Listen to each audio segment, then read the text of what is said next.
You probably don't have a problem playing video games or browsing social media on your phone. In fact, I have no doubt you could sit in front of a screen and do both of those activities for 2 hours or even longer without breaking your concentration. But what about half an hour of studying? Oof, that might be too hard.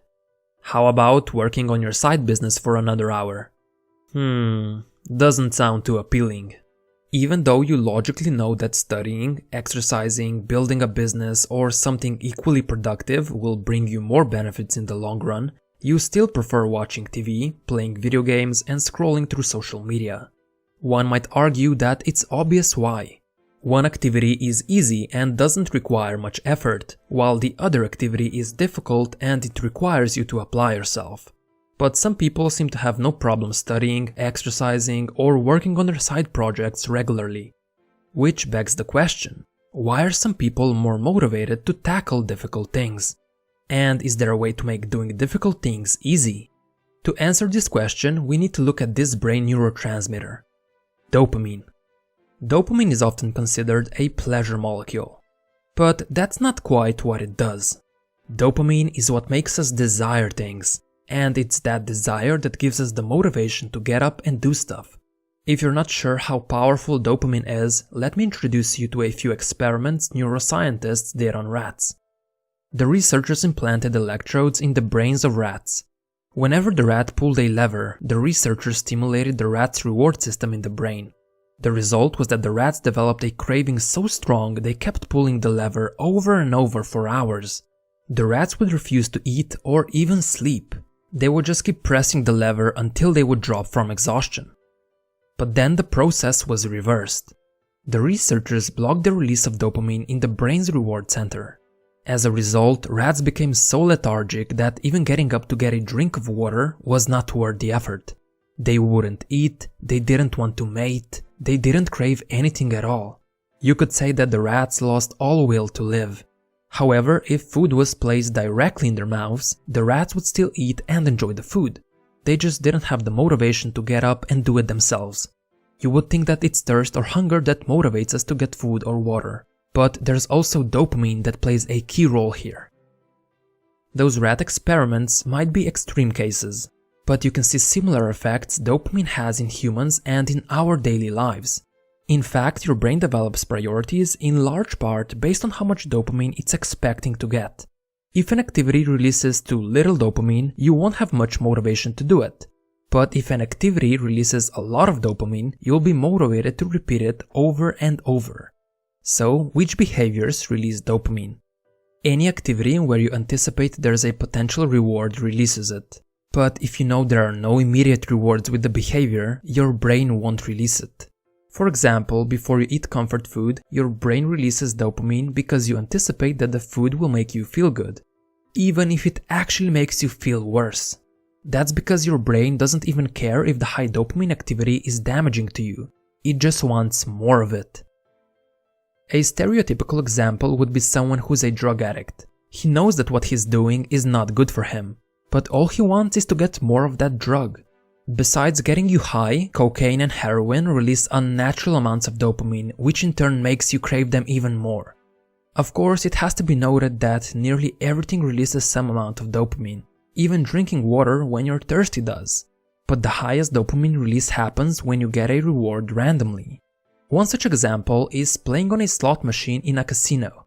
Even if you've only been losing money until that point, you eventually expect to get a bigger reward. You just don't know when it could happen. And in today's digital society, we are flooding our brains with unnaturally high amounts of dopamine on a daily basis, even if we don't know it. Some examples of high dopamine behaviors include scrolling through social media websites, playing video games, watching internet pornography, etc. We anticipate some sort of reward with each one of those behaviors. That's why we're constantly checking our phones. We expect to see a text message or some other notification, and we know that eventually we're going to receive it. We're becoming like those rats pulling the lever trying to get a new dopamine hit. And you might think, oh, so what? It's not like it's harming me in any way. But you would be wrong. Our bodies have a biological system called homeostasis. It means that our body likes to keep internal physical and chemical conditions at a balanced level. Whenever an imbalance occurs, our body adapts to it. Let me give you an example. When it's cold outside, our body temperature falls. As a result, we start shivering to generate heat and warm the body. However, when it's hot outside, our body temperature rises, and we start sweating to lose some of that heat. Essentially, our body is looking to maintain temperature of around 37 degrees Celsius or 98 degrees Fahrenheit no matter what. But there is another way homeostasis manifests itself, and that is through tolerance. For example, someone who rarely drinks alcohol will get drunk really fast. But someone who drinks on a regular basis will have to drink more alcohol because their body has developed a tolerance to it. Essentially, it takes more and more alcohol to make them drunk because they've become less sensitive to its effects. And it's not much different with dopamine. Your body tries to maintain homeostasis, so it downregulates your dopamine receptors. Essentially, your brain gets used to having high levels of dopamine, and those levels become your new normal. Thus, you develop a dopamine tolerance. This can be a huge problem because the things that don't give you as much dopamine don't interest you any longer. And it's much more difficult to motivate yourself to do them. They feel boring and less fun because they don't release as much dopamine compared to the things that do release it in high amounts. That's why people tend to prefer playing video games or browsing the internet compared to studying or working on their business. Video games make us feel good and comfortable as they release a lot of dopamine. Sadly, things like working hard or reading release it in lower amounts. This is one of the reasons why drug addicts who try to quit have a hard time adjusting to a normal life. Their dopamine tolerance gets so high that normal life isn't able to match it. They become like those rats from previous experiments who have no motivation to do anything if there's not enough dopamine release. And it's not just drug addicts. People who are addicted to video games, social media, or internet pornography experience the same thing. Once their dopamine tolerance gets too high, they simply aren't able to enjoy low dopamine behaviors. Which begs the question, is there anything that can be done to prevent this? The answer is, you need to perform a dopamine detox. By now, you might already have an idea what dopamine detox is going to look like. What you're going to do is set aside a day where you're going to avoid all the highly stimulating activities. You're going to stop flooding your brain with high amounts of dopamine, and you're going to let your dopamine receptors recover. Just a disclaimer, if you're suffering from a drug addiction, then I suggest you seek professional help as you've probably formed a physiological and psychological dependence. And I don't want you to experience any extreme withdrawal symptoms. Now, back to the detox. For one whole day, you will try to have as little fun as possible. You won't be using the internet or any technology like your phone or computer. You're not allowed to listen to music, you're not allowed to masturbate or eat any junk food. Basically, you're going to remove all sources of external pleasure for the entire day. You're going to embrace boredom. And trust me, there will be a lot of boredom. You are, however, allowed to do the following. Go for a walk, meditate and be alone with your thoughts, reflect on your life and goals, write down any ideas you get, not on your computer or phone, but on a physical piece of paper. All of this might seem quite intense, but if you want radical results and you want them fast, you need to be able to take radical action. Now you might be asking yourself, why would this even work? You can think of it this way. Let's say that you've been eating every single meal at the best restaurant in your town. As a result, what happened is that those fancy meals became your new normal. If someone offered you a bowl of plain rice, you would probably refuse. It simply wouldn't taste as good as your usual restaurant meal. But if you suddenly find yourself stranded on a deserted island and you're starving, suddenly that bowl of plain rice doesn't seem so bad. And that is what the dopamine detox does. It starves you of all the pleasure you usually get, and in turn it makes those less satisfying activities more desirable.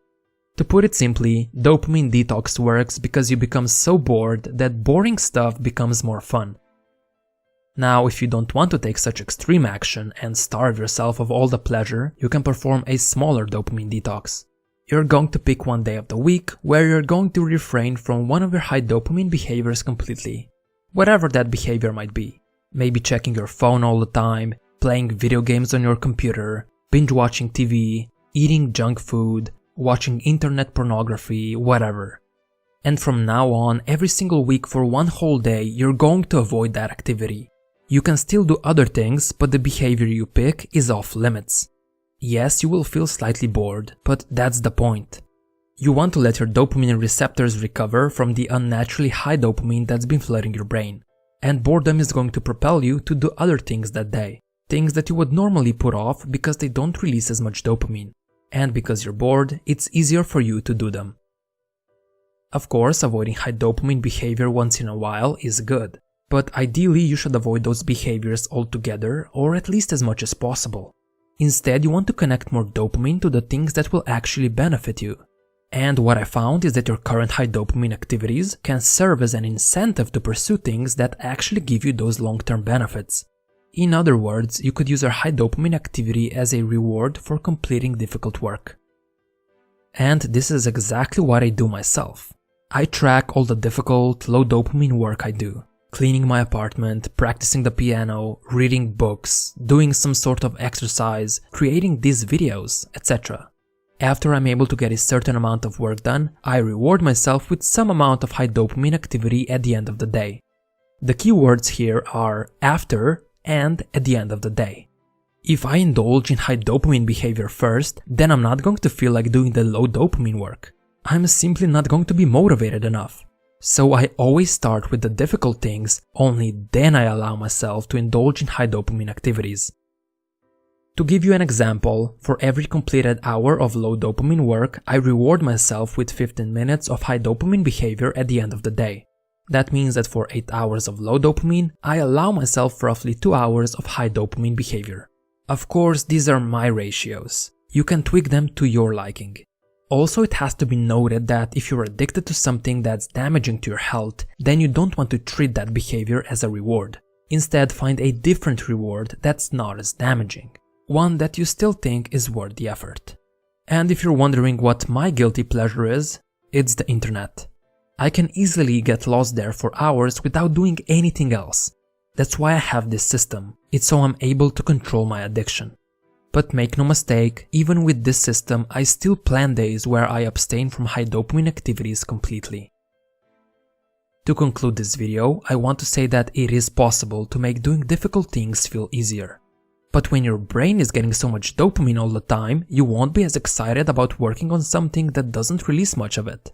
That's why you might want to limit your phone and computer usage along with other high dopamine releasing behavior. And I can tell you that it's definitely worth it. So if you have motivation problems, start dopamine detoxing your brain as soon as possible. Separate yourself from the unnaturally high amounts of dopamine, or at least expose yourself to it far less frequently. Only then will normal, everyday, low dopamine activities become exciting again and you'll be able to do them for longer. We are all dopamine addicts to a certain extent. And that's a good thing because dopamine motivates us to achieve our goals and improve ourselves. But it's up to you to decide where you're going to get your dopamine from. Are you going to get it from things that don't benefit you? Or are you going to get it from working on your long-term goals? The choice is yours. If you enjoyed this video, I would really appreciate if you would gently tap the like button. It helps out my channel a lot as the almighty YouTube algorithm sees that people like these kinds of videos and it shows my content to a bigger crowd. This allows more people to start improving their lives. As always, thanks for watching, and I hope this video made you better than yesterday.